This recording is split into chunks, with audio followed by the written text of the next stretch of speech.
All right, beautiful people. Good evening. Got it right today. Yeah. Good evening. Welcome to Sabrina Speaks. Yes, I hope people are getting ready to tune in to and we're on time, Sandra. It's Yes, 5:01. correct. Yes, this is so untraditional This is of it. Caribbean people, This and is especially Cayman people. We're 5:01 and we're live. That's right. Let's just build this viewership up and this audience up. So how has your day been? Today was a good day. Very, very productive. Yes. I got a lot done, and it was like one meeting after the next. But those are the days that are productive. Good. I recorded a segment with Mr. Chef Alfonso, and I was happy to obviously get that done. And he's making some real strides. He did stew conch today. Oh, really? So who's sampling all of these scrumptious dishes? Me, of course. There's a reason you have an exercising segment in CMR. That's what we were saying. I'm like, I'm gonna need Carla now more than ever, folks. Seriously. And you can get away with it. Somebody has to sample. I know, right? So why not me? Stew conch is one of those dishes. Now people will know because I grew up in the States. When I cook certain things, it's kind of more traditional American style. Mm-hmm. But I've learned to cook certain Caribbean dishes as well. And the crazy thing is, stew conch I've only ever cooked once. Really? Yeah. I have never tried it. Oh, really? So I don't feel too guilty. I have never tried how to cook stew conch, and the only thing in conch that I eat is comforters. I don't eat the stewed conch. It's like somebody saying I don't eat pork, but they will kill you for 2 strips of bacon and Spam. Yes. Okay. Confession is good for the soul. I know. But I love to eat it now. I'm gonna eat it. Uh-huh. I cooked it once, and I didn't do a bad job. Right. My uncle tasted it, Uncle Raymond, and he said the only thing, my pie was a little thick, so I needed to perfect the pie. But in terms of like the seasoning, everything else, you had it all right. Yeah, man. He's like, you got it spot on. It's all good. That's one thing. Hi, Jim. First to class. Yes, first a comment in class. Yes, a comment. Oh, okay. Yes. Oh. See top left-hand corner? Yeah. 55. Welcome. Yeah. See, we made some improvements today. Aesthetically. Yes. We did some improvements with the light, and there's no glare on my glasses. I know, baby steps, but we are quickly making those steps. Definitely. So we're off to the races, as they say. But and also the lighting and the backdrop looking awesome today as well. Correct. We think we've got the phone working, so why doesn't somebody call us? Somebody call. And the number is going across your screen, and it's 936-8255. That's 936-8255. Thank you for joining me on my second show here on CMR TV. Mm-hmm. These shows will be brought to you weekdays from 5 p.m. and we'll go until 6:30 in the evenings. Now, I know a lot of people tuned in yesterday evening, and I want to thank you all for your dedication and for supporting me yesterday. The views were through the roof. Oh my gosh, and I'm so impressed. That is encouraging, to be honest, with you, and that is why we're keeping it fresh. It's light. It's the end of the day and you're going home and you want an alternate choice. It is none other than CMR TV, and tune in to Sabrina Speaks right here. And but for the amount of views that I've gotten, for the amount of support shown, I want to say a huge thank you. And I know a lot of people were reaching out to you, Sandra, wanting to find out what our topic was for today.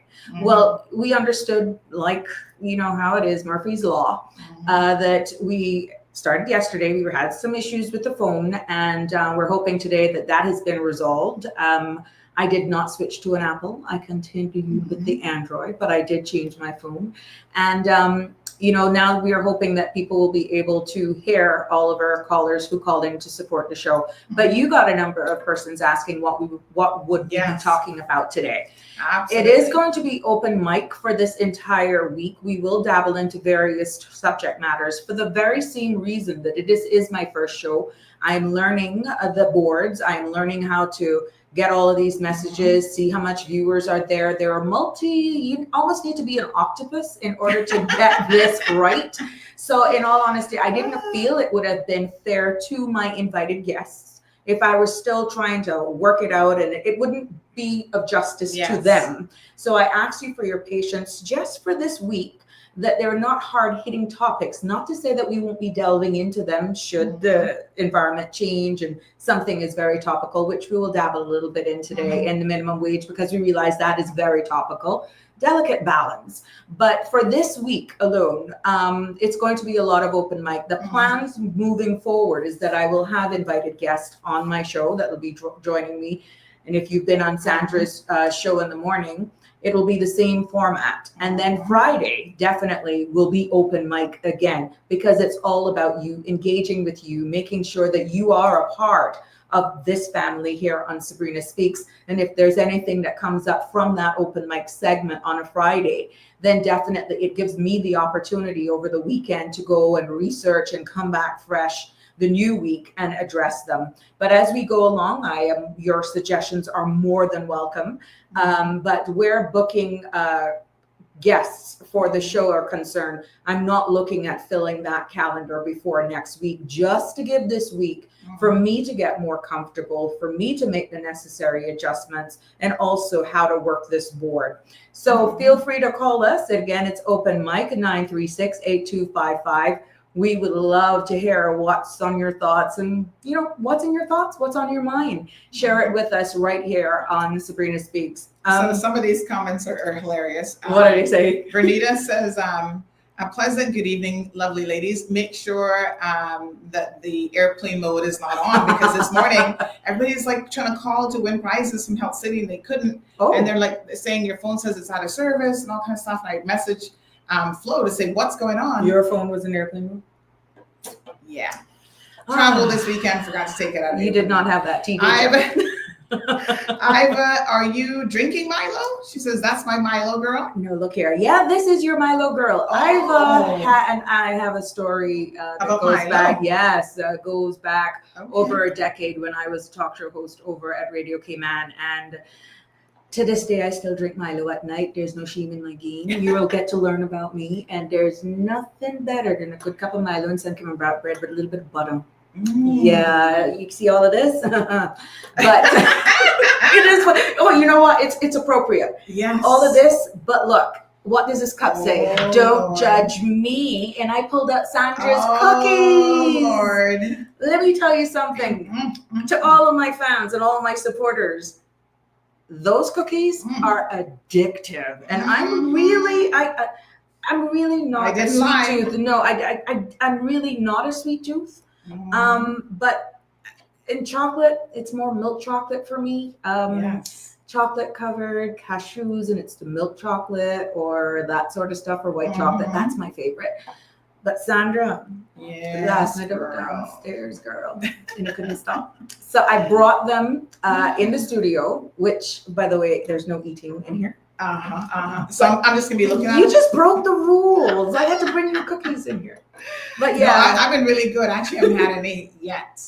So I've been really good. Isn't that wrong? Because it's only me and you. It's only me and you, but they are delicious. I actually gave a whole, because what I do is I was saying this on my show on Monday. I'll buy a whole bunch and I'll divide them up into bags and give them to friends. Really, you don't love your friends, especially. I want my friends to be happy and enjoy the chocolate chip cookies. And so, but there was one particular young lady. She's got a few kids. So I thought, she can't just do it with a bag. They're going to fight over that little bag. So I gave her the whole canister of cookies. Girl, yesterday she messaged me and she's like, it was like 6:30 minutes to 7. She's like, yeah, I'm still sitting on the sofa. I haven't started cooking dinner yet because I'm sitting here indulging in these cookies and unmotivated to get up off the sofa. I was like, I'll say she started dessert first and everybody else waits. Yeah. I was like, girl, get up and go. Cameron says that Johan needs some brownies. And I see where they're asking if whether or not we could have a dietitian section on CMR TV. Yes, I think we're going to need that. This rate. We can have more than dietitian. We're going to have. Thank you for your comments. Oh, look at Donette saying, I'm just loving this. Aww, thank you, Donette. That's so sweet. Thank you. Yes, Dana and Charles, actually. We're going to go into the minimum wage. Yes. And there is a comment there, but we'll go back and definitely get it. The dietitian segment. Kevin, I have a bag for you. You just have to come and get it. Hello. Tell me if you can teach Kevin, they're good. Kevin, they're good. He says, see if you can teach me some of them cookies. Please and thanks. No, man, you come. I got your own little bag ready for you. Yeah, but they are delicious, and it's not because you're here. I am really being honest with you. For anyone who definitely knows me, with the exception of Iva and the Milo, I'm really not a sweet tooth person. I don't care for dessert, but every now and again I like a little cake. They don't even like cookies. Yeah, but they've had these, and they're like, oh, these are deadly. You put your foot in them. Yeah, yeah, but I don't make these, you know. You haven't heard this story. You taking all the credit? No. I gotta rewind, take everything back. No. Who makes these cookies? Costco. Huh? I bring them from Miami, Ponda Clean. Put them in my bag. They were freshly baked. I did a whole video on Monday showing how they're coming off the bacon sheet, and the woman boxes them up. And then I take about 8 one time, and then I have them, air pressure sealed and everything before I put in my luggage. Girl, the Lord is smiling, because if I were you, girl, I would take all the credit. But good for you for coming clean this time. I'm like, I can't. No. These are not. When I keep hearing you say my cookies, I'm like, my cookies. They're Costco cookies. Well, they're so nicely I'm just bringing packaged. them to the Cayman Islands. They really look like they would be out of Sandy's because like I said, kitchen. they come in a big container. So I didn't want to give people the whole big container. So I'm sharing the love. So I guess you said, don't judge me. They are. It's all good fun. It's all good fun. So and look, yeah, Jim, you know where she gets them from. Just put in your order for the next trip. Exactly. I'm hooking up some sources even when I'm not traveling, that we can still have a little cookie connection going. Yeah. So yeah. Looking forward to it. Milo and pear. That's right, Cameron. Milo and pear. Yep. Little toast. No, bread and pear. Bread and pear. Oh, Milo, okay. bread and pear. Yeah. All right. I'm not one with the thin slices. You need a big, hold on. Look at where we have evolved to. And a true Caymanian would know. We would slap a piece of wholesome baker bread, a couple slices of them long neck butter pears, and now we're going to certain restaurants and paying $8 and $12 for the same bread for and pear. Avocado toast. What are we becoming? I know. But it's just you're just sitting there with your knife and fork. Ain't nothing wrong with it. But we've been eating that for years. The only thing they don't have on the menu though is Milo. Yeah, my husband says the same thing. He's like, girl, why don't you just what's happening to us? Toast? Yeah. What's happening to us? It's not the same. You leave home to go out, and what are you going to have? May I take your order, please? Yes, avocado toast. And I love me an avocado toast. Oh, Lord. Keeping it real. Just pear and bread, please. Yeah. Exactly. All right, so let's Hey, open Mitzi. up. Hey, Damien's back again. Let's open up the discussion on minimum wage, because I've been reading a lot of the comments, and I must say that I think that this is one of those things that my aunt used to say, you can't win for losing. Correct. I don't think there's any decision that is going to make everybody happy, because it just depends on where you are in your life. But I have always said, and you guys will know, if you've listened to me talk about this minimum wage discussion, I've always said from day one that this is going to have a lot of unintended consequences. Yes. But I have also said that it is important for people to recognize that with minimum wage, it is not intended to be, it is like a starting wage. Correct. Right? Baseline. Baseline. And you don't have to pay it. You can pay way more than that. And in fact, a lot of companies do pay more than that. And so my question was, if we're going to raise it, is it actually going to benefit Caymanians? Because I see a lot of people saying, oh, Caymanians can't, because of the minimum wage. That really is not their issue, because high school leavers, maybe they're at minimum wage. Someone who's completely unskilled with no job experience, they're probably going to start you off at minimum wage. But even if you don't have a degree or certificate, whatever, but you've been in the workplace working and you have experience and you're a good worker. Right. Now that makes a difference. Now, Yes. Let me make sure I preface that. You're a good worker. People are going to want to employ you, and they're going to have you come in at a competitive wage. Correct. So that you will stay with their organization because you add value to their organization. Anyone who looks at minimum wage and you're 25 or 30 and you're talking about you're still making $6 an hour, you might want to have some self-reflection. Correct. To figure out why you are stuck at minimum wage. Right. Because something is not right.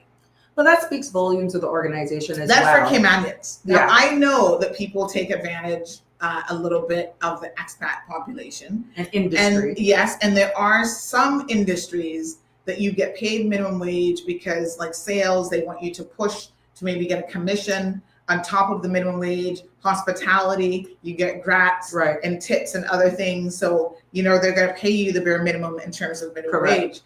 But one of the areas that I've mentioned before, Sabrina, that to me is a real concern is domestic workers. Mhm. Because you have a lot of Caymanians, Yeah. single mothers, who are paying domestic workers minimum wage. Now, That's not right.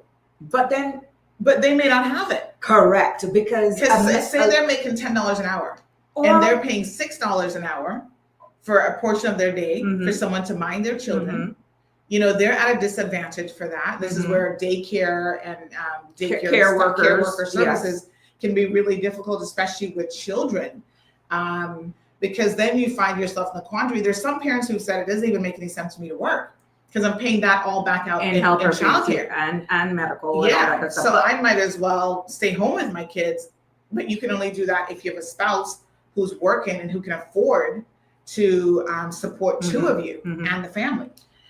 And then you have those retired persons who live, their only income is that of what they're getting from government. And sometimes the minimum wage, even at $6 an hour, would be their entire monthly income, but they need this caregiver, this helper, in order to help them with their day-to-day needs. Now, is this a bigger conversation that we possibly need to have in the event that there are those retired persons, seniors, who really can't do for themselves, that really need a domestic helper or a caregiver, that family can pitch in more? Or is this something, again, that we're looking for the government to subsidize, which is still funds that every one amongst us will actually have to find?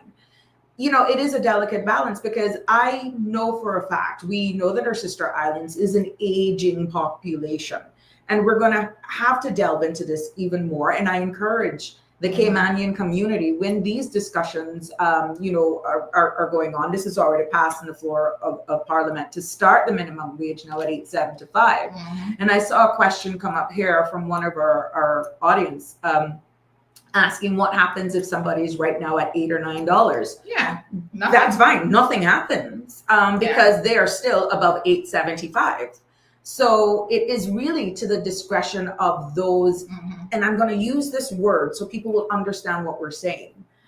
Industries is where we're having a lot of the problems. Example, not picking on the hospitality industry, but where gratuities are concerned is where, when you strip away the grats, the tips and all of that sort of stuff away, those people sometimes are going home with way less than $6 because they're factoring in the grats that we see on our bills, sometimes at 15%.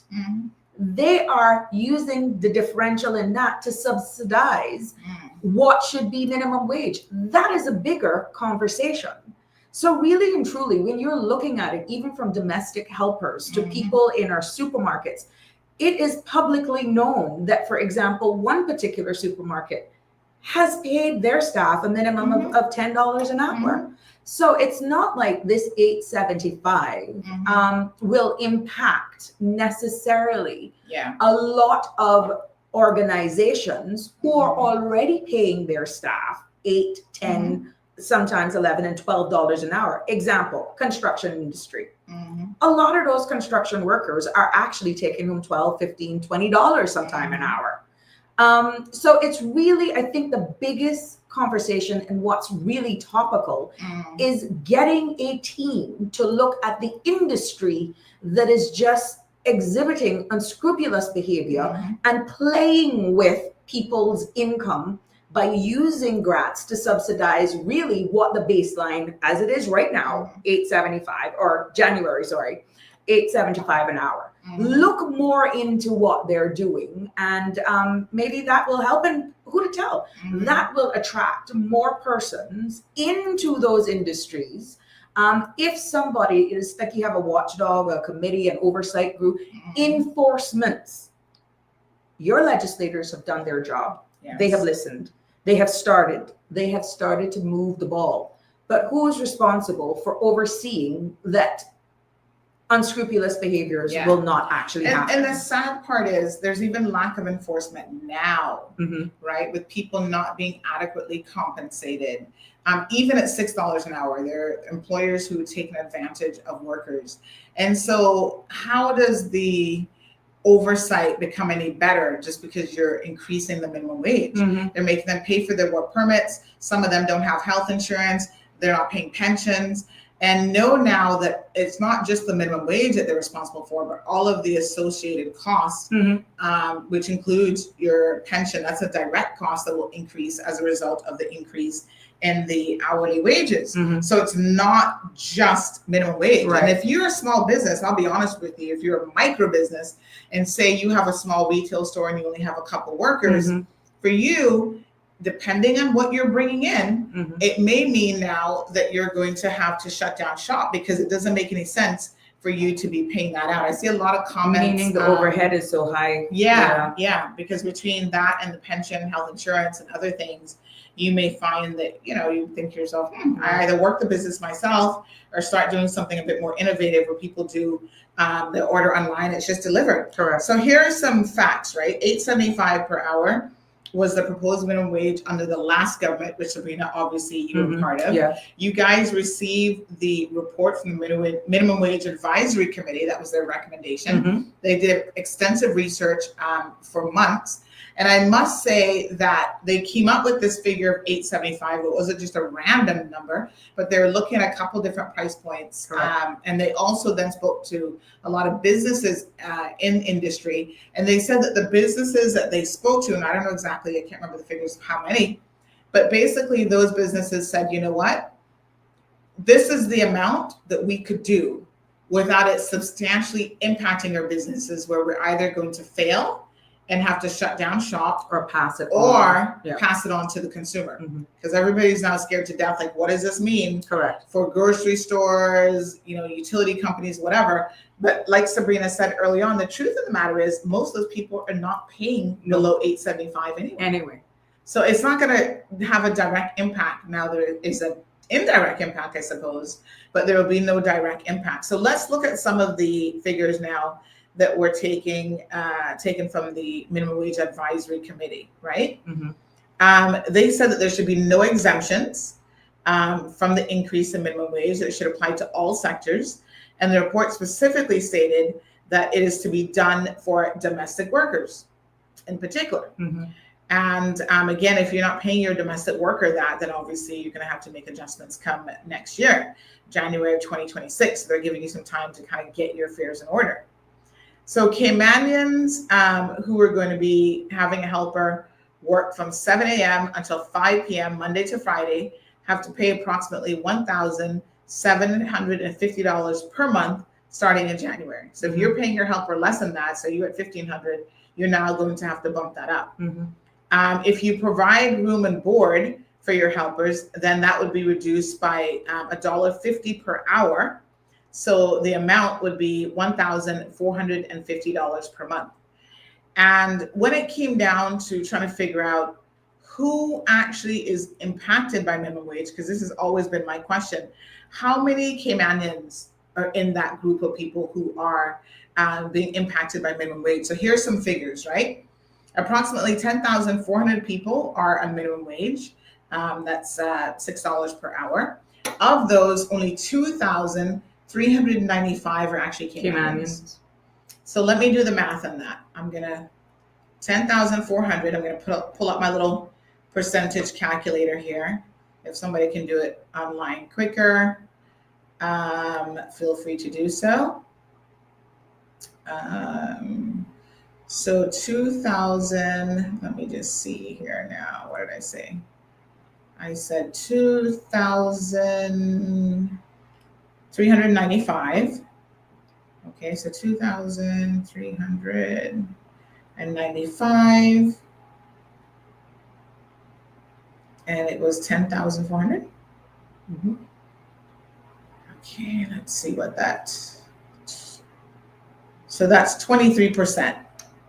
Okay, so 2,395 of 10,400 is 23%. So 23% of the Caymanian population are currently at the minimum wage, give or take. So the vast majority of people who are benefiting from this, so more than 75%, are the work permit holders. So that's over 8,000 individuals. So it's interesting that it's not directly benefiting Caymanians so much. But then we also have to look at the other things that will happen. So a lot of people have this argument, well, most of this money, Sandy, is going to go overseas because, people are here working to support their families and stuff overseas. And Cayman already loses some $290 million a year in remittance money being sent overseas. And the biggest recipients of that, of course, would be Jamaica and the Philippines. And that number is expected to go up. I know that a lot of the work permits too, because we're hearing that we want an immigration reform so that jobs can be more given to locals and to our Caymanians. But what was quite interesting with some information that, it's in the public's domain, that it's stated by the director of CBC Work. Mm-hmm. The highest number of work permits right now is in the tourism hospitality industry. Mm-hmm. If you see where I'm going there. Mm-hmm. And that is the industry that is most impacted by this minimum wage and grats, as we alluded to earlier on. So what we need to do, because a lot of those jobs that are there, not to say that we're going to create these glass ceilings for our own Caymanians in that industry, are not jobs that would necessarily start you off that you would need a degree unless you're in high management, and we all aspire to one day get there. We may have our own coming back home from school that did hospitality management course, bookkeeping. There's so much jobs and various occupations available in that sector that you shouldn't just limit yourselves with, let's say, and not putting down any position within the industry. For example, those greeters at the door, the doormen, the bellhops, the persons that are working in laundry. You do not understand how critical each one of those roles are in that industry, that without them, let's say none of them show up for work, how are the rooms going to be cleaned, for example? So do not take those little things for granted, because that's all a part of that product. What we need to do is really just look into that industry, see how we can attract our own and bring them in at various levels, create these succession plans for them to see themselves upward mobility. And many people are saying it's because of what they're seeing, almost exploiting with the income because of how the grats are worked out, that it's not attractive to our very own. But there are some of our own Caymanians that have been in the hospitality hotel business for years, and they have done very well. I know there are quite a few Caymanians that made it to head of HR. Some were managers of different resorts as well. Yes. But it's the big chains that we're looking at. They have all these grandiose plans, give me this, give me that, and we will hire employ Caymanians.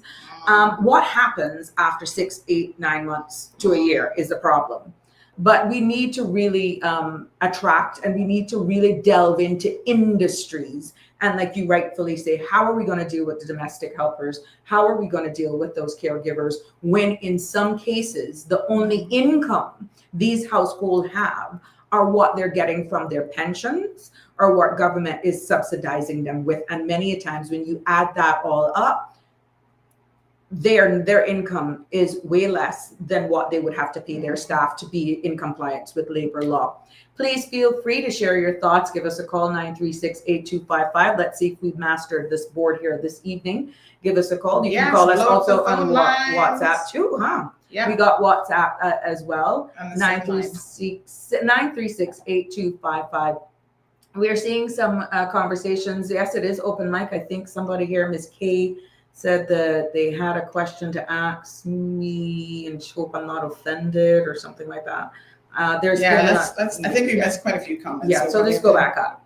But it is open mic here, and minimum wage is quite topical.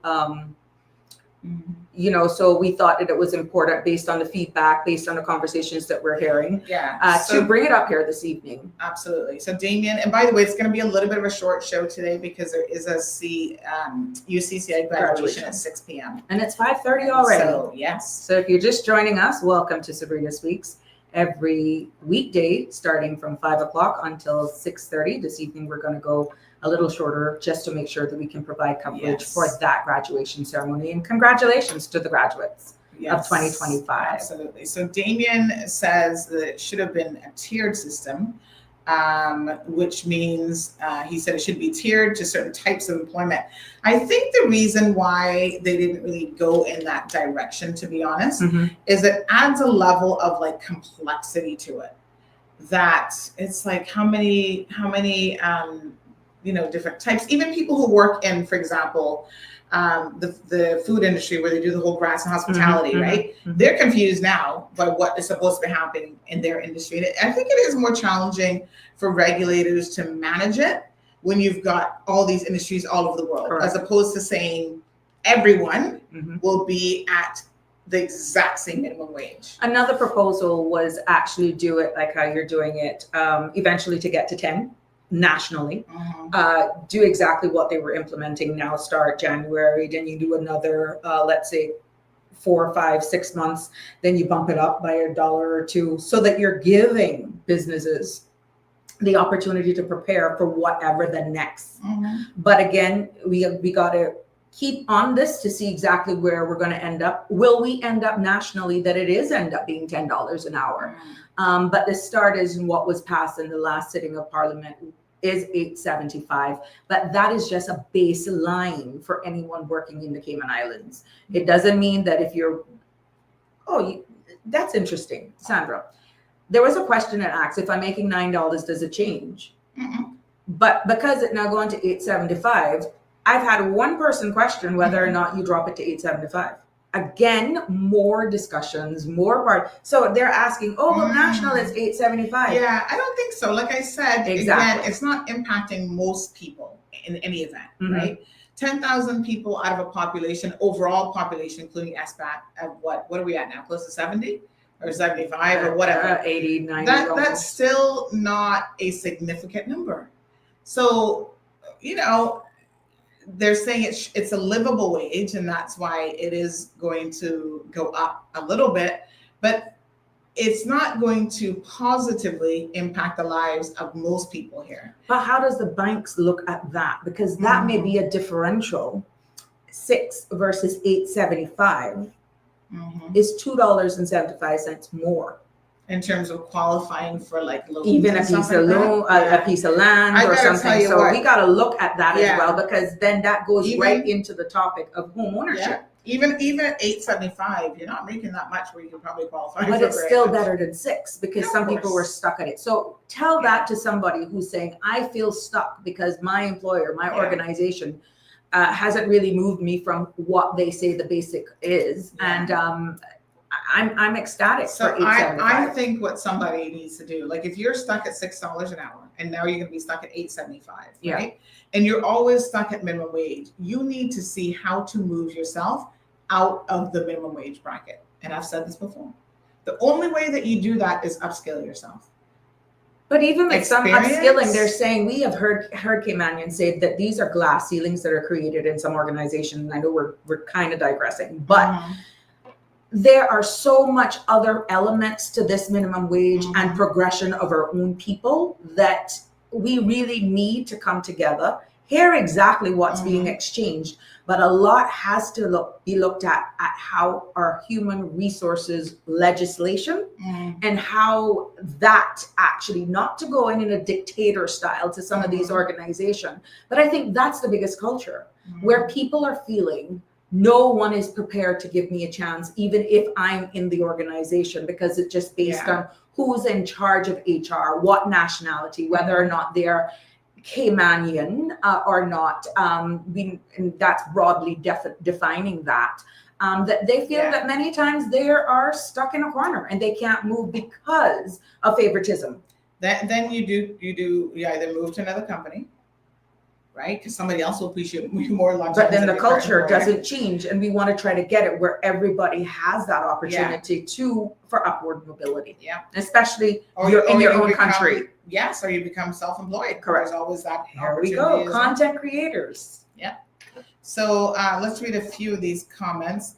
This one says, then you have pension costs. Are we going to see more breaches? That's another thing. That's always a real possibility. Rennie says increasing minimum wage will increase the cost of living, This will not benefit Caymanians as most low-income jobs are held by expats. It will only increase the cost of goods and services. So that obviously, Rennie, is one of the major concerns being held, not just by yourself, but a lot of people. Mm-hmm. Yeah, because when the increases happen, the increases can't just happen for a portion of the population, right? Increases in service and goods and just the cost of living happens for everyone. Correct. Miss K 345 says, "Hi Sabrina, since it's open mic, I want to say something that I hope won't offend you. This is just what I noticed during your run in the election." Okay, did she ever say it? I found that you spoke excessively about what was accomplished during your time as an elected official. It was a lot of when I did this, it was me. Mm-hmm. Okay. And I found it to be distasteful and took away the attention from what you believe the national issues were. I also found that you spoke very independently despite being part of a cohesive political party at the time. Mm-hmm. And I don't think that Michael Miles did better than you during the campaign. I think your downfall was the way in which you showcased yourself. Maybe I can give a little opinion on this because I was in the thick of it watching the candidates and stuff. I don't think that is, I mean, I don't know necessarily why that offended you, but when you look at most candidates, especially if you were, for example, engaged in a debate, you had to focus on what you delivered. Yes. And the difference between a Michael Miles and a Sabrina Turner at the time is she was actually a minister. So there were people who were putting her foot to the fire saying, what did you do as Minister of Health? What did you do as the MP for Prospect? They wasn't asking, well, the party wasn't around before the election, but they could not have asked, well, what did TCCP do for Prospect? No. This is where the one man, one vote comes down to the individual candidates having to account for themselves. So how else can you speak about your accomplishments unless you say so in first person? You know what I'm saying? I mean, I don't know how else. Unless it was an endorser, and a lot of people are a bit apprehensive in actually coming out forward and saying, well, I support you. I would go on a stage to say what you've done. Unfortunately, when you're applying and running for political office, you are actually applying for a job, and you must say what you have accomplished in your elected role. In my case, as an incumbent candidate, what I was able to do. And if you listen and go back to a lot of those, along with the support of my colleagues, that include a number of those that I had left behind. And like Cassandra rightfully say, there is going to be a lot of I and a me. I got accused that I was actually posing for so much pictures. I got accused of not being seen yet. People acknowledge what's been done for addressing the flooding issues, what positive feedback I did with the HSA, including that in Home Affairs as well. And there were just certain things that came as a Minister of Home Affairs that publicly, because of national security, I would never be able to speak of. But when you are applying for that job, and as you rightfully say, from the political standpoint, there is no way that I could say, oh, the TCCP and I did it. We only came about in November or December of the year, and then the campaign started practically immediately after that. So I am sorry if you were offended, but how else would I have been able to demonstrate what I was capable of doing? I'm even cautious of saying I now, because I don't want to be taken out of context. But when you're selling yourself, how do you sell yourself without saying I and me? But if you listen carefully, I never said me, I, without saying along with the support of my colleagues. And in that case, many a times it was a ministerial team, it was my caucus and then cabinet team, because there's just one pool of money and you're fighting for that. So it is a huge accomplishment when you can bring over the finish line the pharmacy bill that is still yet not enacted, when you can bring over the finish line and win amongst your peers around the table, which goes into a ribbon cutting exercise that I attended this evening for the cadets. And you got funding for a 23-year-old organization that is doing so much for our youth, that they were able to have a ribbon cutting exercise this evening for their new facilities.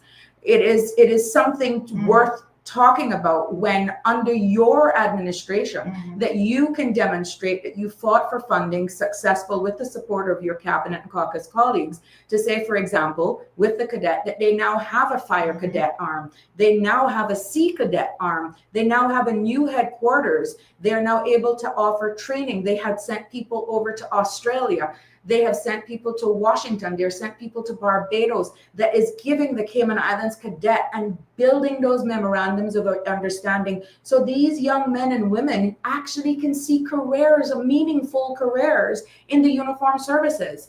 How could I have then actually speak about those accomplishments and say the TCCP when I'm applying for a job? Not only that, but when something goes wrong, when they couldn't open that mental health facility. It was me. It was you. It was you, Minister of Health and Wellness. And it wasn't me. It really wasn't me. So if you're going to give someone the blame for when things doesn't happen, when they're a government minister and MP, then you equally have to understand that when they make certain accomplishments and they do certain things, saying it in first person shouldn't be an insult to anyone. So correct. I'm not quite sure what the offense would be, right? So Cameron is saying that he thought that I wasn't going to be holding anybody's hands, that I must just let you go. Cameron, you don't understand.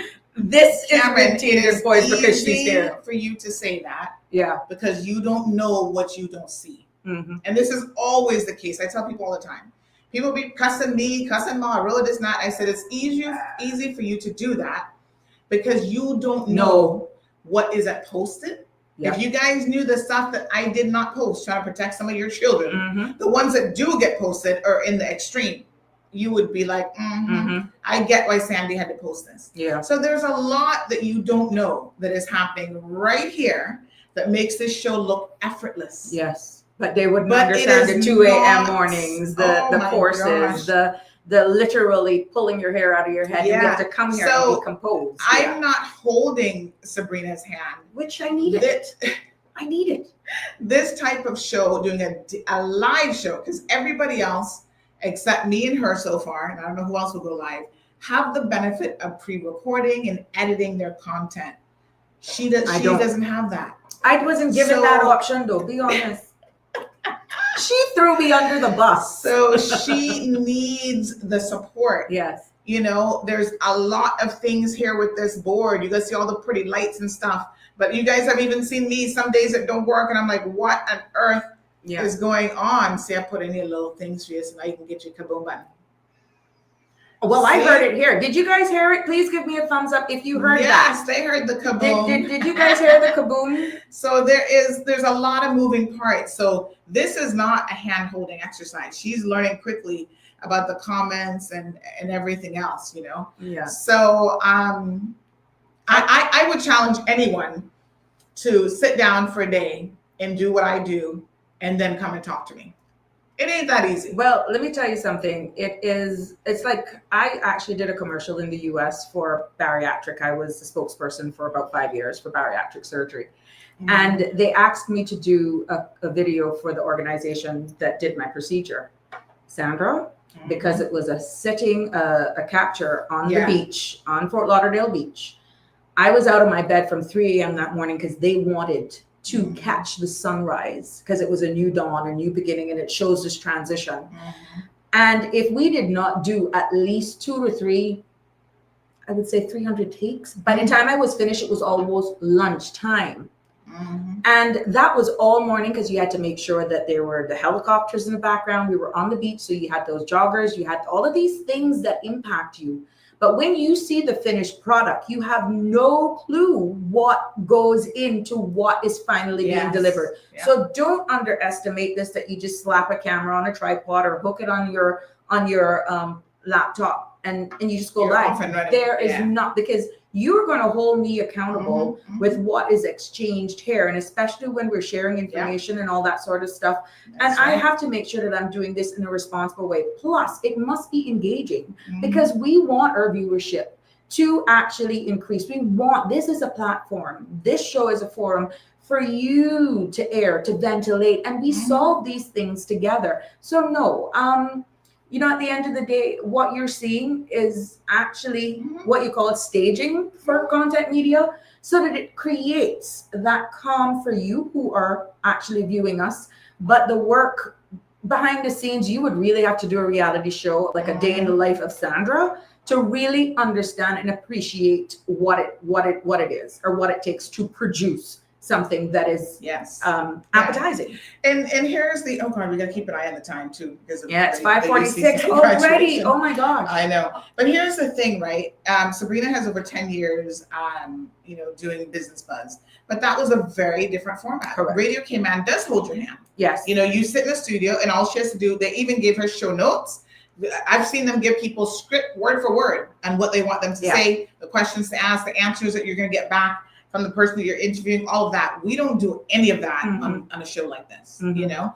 So there could be some degree of preparation, obviously, Right. but there's no separate room with a person in her ear telling her, okay, we're going to take a break now. No, we're going to go to commercial, or we got 3 callers on the line. Once this phone starts to light up, and I know they'll be lighting up here soon, it is on, and she's got to manage the phone calls. She's got to be able to manage multiple callers. So she'll figure out in quick order how to put people on hold. And the thing is, you don't even know. It's not like you're pre-vetting persons who are going to be contributing to your show. No. You don't know, what the topics are, and which is open mic is quite bold for me to do, since I'm actually just trying to get all familiarized with all the equipment and stuff to make sure that this is maintained at a certain standard.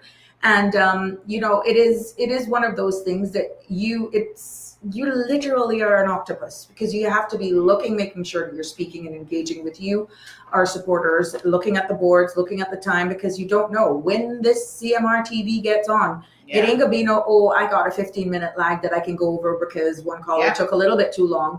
That is a hard stop at 6:30. Yeah, I will have to do a hard stop, otherwise we will just be removed. That's right. And when you're on the radio as well, you can't have dead air. Correct. So whether you guys are calling in or not, she has got to constantly be having something to say for a couple seconds of dead air. And because they're fines for that too, right? Yeah, they're fines for dead air issues and stuff. So but thanks for the comment. Christine Cooper's in the house. Good evening, ma'am. How are you? Damien says that minimum wage is going to impact tourism if we eat at those restaurants. Will it impact tourism if we eat at those restaurants? So that means that locals can't eat there as much. Well, it's going to impact everyone. Everyone's going to be impacted by it. Because the cost is definitely. Good evening to Miss Loretta. Barbara G says helpers are too afraid to speak up. I saw that. About having to work 24 hours a day and only get maybe one day off. And that means only at the daytime shift, modern day slavery. Yeah. That could be a whole other show topic, folks, just by itself. So jot that one down, Sabrina. Yep. Because undoubtedly you'll be circling back to some of these. Let me see. Sabrina says, good show. Agreed. The bellmen need this raise as they work very hard. They work very hard, And it's always so nice. And then to again, see them. some bellmen, depending on where you work, because the gratuity pools at these luxury hotels is so much. I hear some of them taking home all $4 or $5 grand a month. Some of them do well, but when the slow season comes, they're saving up for a rainy day. Yeah. And you got to manage your money properly. Amanda, hello girl, how you doing? She says, I think they should consider removing the pension for permit holders, since they have increased the years a person can apply for PPR. A pension should not be mandatory, as the little money they pay out is too small. Interesting. Okay. Well, pension reform is also quite topical, and it was spoken about a number of times during the campaign and long before.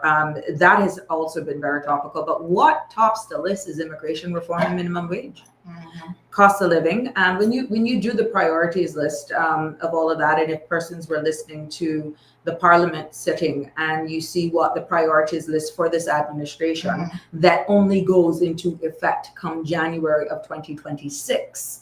That is when they're going to actually try to execute and deliver on what was tabled on the floor of Parliament. So these are things that you need to really pay attention to. Now, not to say that that is somewhat written in stone, but you have to factor in variances, natural disasters. We do live in a hurricane belt and all that sort of stuff. But if, let's, good vibes here, nothing happens, it is the responsibility for that elected arm for what that document that was tabled on the floor of Parliament that they want to deliver in this administration. That's what they promised to deliver in this term. So that's what we really need. That's to hold this administration for. And trust me, it is a fight to the finish line, and you constantly have to be looking because time flies very quickly. All right. As Thanks, it is Amanda. 5:51. Yeah. So Cameron says, well, don't disappear in Prospect. Stay involved. I with the am right community. here. Right She's here. Not going nowhere. She I ain't live going here. nowhere. I live in Prospect. Miss Bernita says, you talk about what you did, child. I mean, what's more important? What was the young lady's name again? That was asking about the Miss K. Mm-hmm. What's more important, Miss K, that you should really think about? Yes, she was using first person, but she wasn't lying about anything she did. So if she's just being honest about the things that she did, to me, that would trump anybody's concern about using first person. Everything that I stated, was proven and can be proven, and there were a lot of things that I didn't say. So if you know that I did, yes, that was done exactly right. So yeah, if you say, well, oh, I don't like how you're saying it, is that really an issue versus if she said something that she didn't do? So the honesty factor, I think, is really, really critical, and probably the most important thing. Correct. Sometimes did she do what she said? Is what should be key. I think sometimes we can, as my Aunt Lottie would say, we major. I don't know if she really said this, but I certainly say it. Or Aunt Lottie. Major, I know, right? She can't believe everything. We major in the minor, like we pick up on such little minute things, and the bigger picture is somehow lost. But thanks for the comment. I guess it gave me an idea. The opportunity to actually reinforce. And so many people are not cognizant of the way that they say certain things, and this is where something like Toastmasters comes into play. Because we don't listen to ourselves as much as you would think. But when you're there and the adrenaline is rushing and you are trying to it's such a scary experience. Exhibit diplomacy in how you come into a campaign. Do you go straight for the jugular? Do you come out with smoking guns? And then some people actually go to these rallies because they want you fired up. Because that's what rallies are about, to get you rallied all up. And in there's a lot of animation and all that good stuff. So it all depends on how you perceive what you want your candidate to be. But if you can't speak about what you're capable of doing in your role to warrant being considered strongly for re-election, then tell me, how are you going to apply for the job? But nothing wrong with you asking the question. There's no silly question. And no, I was not offended. Thank you for giving me that room, because that is my past right now. I'm embarking on this new venture, and I'm quite sure when that silly season comes around again, guess what? Yours truly will still be the host of Sabrina Speaks right here on CMR TV, Monday to Friday, from 5 until 6:30. And it's 5:54. We did not get one call, Sandra. So how are we going to know that the boards are working? We need to test the boards. 936-8255. Somebody call. Or you can also do WhatsApp. You can also do a WhatsApp call to see if it's working, because me and Sandra is no fun in the sense where, how do we know? We want to make sure. We were given a task. We dealt with the lighting. We dealt with the glare on my glasses. And we definitely she sent me to get a new phone. I got a new phone. So now we need to make sure it's working. Hi, caramba. Good evening. What's on your mind? You're live on the air. Woo! We did it. We're in business, honey child. How you doing? Royal. Free cookies for you. Hey, no, ma'am, they are delicious. Oh, yes. No shame in my game with actually bringing them in the studio. Trust me. Well, we know it works. Mm-hmm.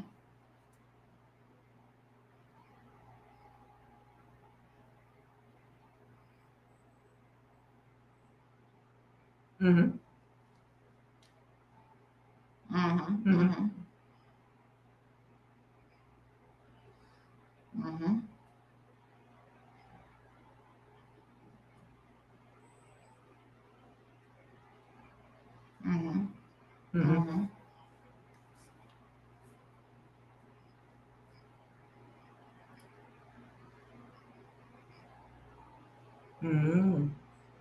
Mm-hmm. Mm.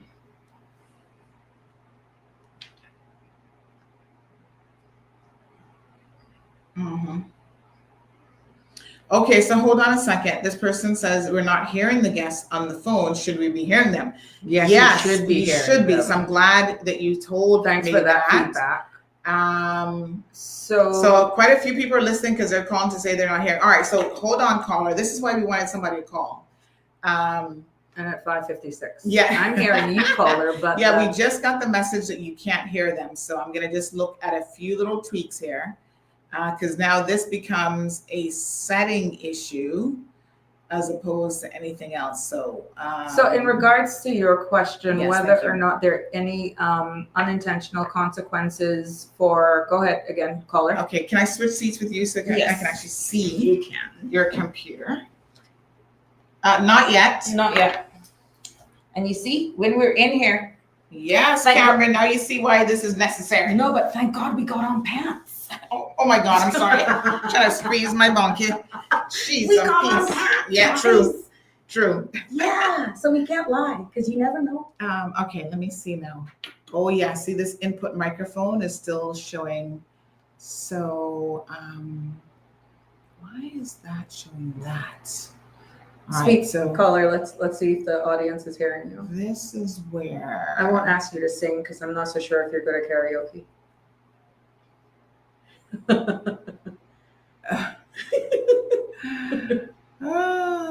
Yeah, we don't want to lose them. So I do. But thank you so much for this contributing. is You've really weird, been a big star for us, understanding that we're navigating this. But at least we're hearing you this evening. Yes, We so just we know need the to make phone's sure that all of working, those out there. but I am is hearing you not as well. seeing the board sound devices, so that's interesting. That means that we might actually have to restart the board. Okay. Well, because it should be showing up here and it's not. But caller, so we're one step closer because we can hear you. It's just that nobody else can hear you. So that now we have to resolve.